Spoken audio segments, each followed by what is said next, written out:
தமிழ் திரையுலகின் நகைச்சுவை நடிகர் ரோபோ சங்கர் சற்று முன்பு சென்னையில் உள்ள ஒரு தனியார் மருத்துவமனையில் உடல்நலக் குறைவால் காலமானார்.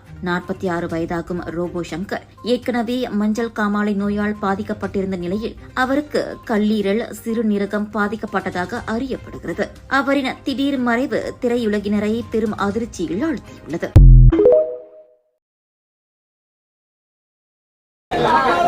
மண்ணை விட்டு பிரிந்த பிரபல நகைச்சுவை நடிகர் ரோபோ சங்கர் ஒரு கால் நூற்றாண்டை கடப்பது என்பது சாத்தியமான விஷயம் கிடையாது. திரை உலகத்தையே அதிர்ச்சிக்குள் மூழ்கடித்த சோக சம்பவம். என்ன அடிக்க வந்து லட்சம் பேர் இருக்கானா, என்ன பிடிச்சவன் கோடி பேர் இருக்காண்டா. அனைவரையும் சிரிக்க வைத்த குரல், சந்தோஷப்படுத்திய முகம், மறக்க முடியுமா இந்த மனிதரை?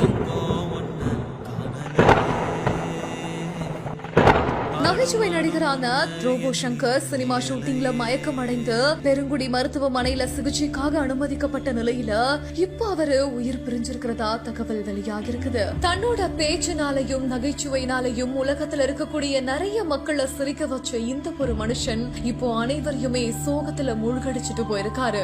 ரோபோ சங்கர் மண்ணை விட்டு பிரிந்திருக்கிற இந்த ஒரு தருணம் திரையுலகினரை மட்டும் இல்லாம அனைத்து மக்களையும் ரசிகர்களையும் சோகத்துல மூழ்கடிச்சிருக்குது. கடந்து போகிறதான வாழ்க்கை.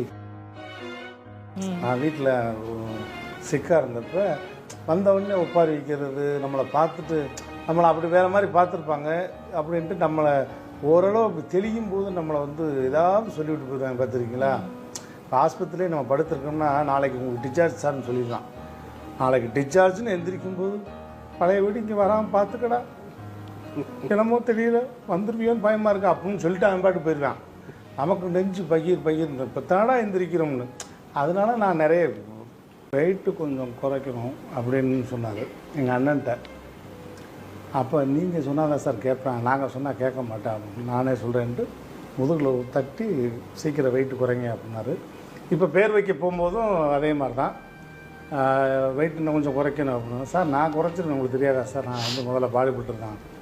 இல்லை எனக்கு தெரியும், ரொம்ப உடனே குறைச்சிடாதீங்க, கொஞ்சம் கொஞ்சமாக குறைங்க அப்படின்னாரு. நான் சும்மா இருக்காமல் எனக்கெல்லாம் 1 மாதம் போதும் சார் அப்படின்றதுக்குள்ள குறைச்சிருவேன் அப்படின்னோடனே அவர் எப்படி பதில் சொல்லுவார், நான் 1 வாரத்தில் குறைப்பேன் தெரியல அப்படின்னு. எங்களுக்குள்ள ஒரு அன்பான அந்த வாக்குவாதம்லாம் அதிகமாக இருக்கும். இப்போ வந்து நான் வந்து ரோபோ டான்ஸ் பண்ணுவேன். எனக்கு வந்து ஒரு ரோபோ டான்ஸ் பண்ணால் ஒரு ஸ்டேஜ் ஈவெண்ட்டுக்கு வந்து 100 ரூபா கொடுப்பாங்க, 150 ரூபா கொடுப்பாங்க. அப்போ வந்து எனக்கு ஷோ கொடுத்து 1000 ரூபா கொடுத்த ஒரே ஆள் வந்து அர்ச்சம்மா தான்.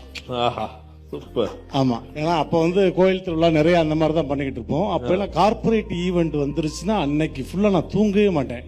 இந்த மாசம் வாடகை அடைச்சிடலாம், நைட்டு செகண்ட் ஷோ படம் பார்த்துலாம், 4 ஃப்ரைட் ரைஸ் வாங்கிடலாம், அப்படி ஒரு மனக்கணக்கு போட்டு சுத்திக்கிட்டு இருப்போம். அந்த மாதிரி டயத்துல வந்து அப்பெல்லாம் மேடம் தான் பதிஞ்சு வச்சிருப்பேன். அர்ச்சலா மேடத்திட்ட இருந்து கால் வருதுலாம் தலகால் புரியாம ஆடுவேன். ஏன்னா கார்பரேட் ஷோ நிறைய பண்றது அவங்க தான்.